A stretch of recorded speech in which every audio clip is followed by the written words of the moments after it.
Welcome back to the Circuit Gilles Villeneuve, where Stroll, Latifi and Villeneuve, both Jacques and Gilles, are the 4 Canadian point scorers in the past. Who's going to come out on top today at this favourite of the F1 calendar? It's the Canadian Grand Prix. It's a tricky circuit to tackle in wet conditions, with top speed still of critical importance down the long back straight. There are 2.7 miles and 14 corners overall on this circuit that in the dry can see average lap speeds of around 130 miles per hour. We'll be lucky to get anywhere near that today. So with the race not far away from starting, here's what today's grid rundown looks like. An immense lap from Lewis Hamilton yesterday puts him on pole position, just ahead of George Russell, who starts this event from P2. Looking at the rest of today's grid, we have Verstappen, Leclerc, Oscar Piastri and Antonelli, Norris, Tsunoda, Fernando Alonso and Isaac Hadjar, Sainz, Lawson, Lance Stroll and Albon, Behrman, Bortoletto, Nico Hülkenberg and Esteban Ocon, Gasly and Jack Doohan rounds off the grid. And with lights out just moments away, it's time to go down to the track. And alongside me for the first time this season here in the commentary box, Naomi Schiff. Hello, Gnomes. Oh, Canada. Oh, Canada. What a track this is. And what a challenge for the drivers this weekend. Long straights, heavy braking zones, and a very green surface to start with. This happens to be one of the drivers' favourites. It is a low downforce circuit that is fast and flowing, but it is also demanding on the brakes. And be careful, because let's not forget the wall of champions that catches out so many.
Lewis Hamilton takes the checkered flag and once again wins.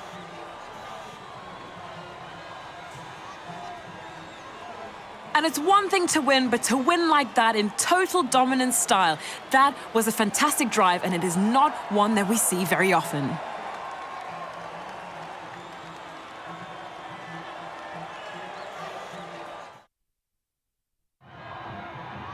It's time to bring out the bubbly and spray it around. It's our podium celebrations. It's a familiar sight in Formula One, and here it is once again. Lewis Hamilton with the trophy held high, celebrating a masterful victory.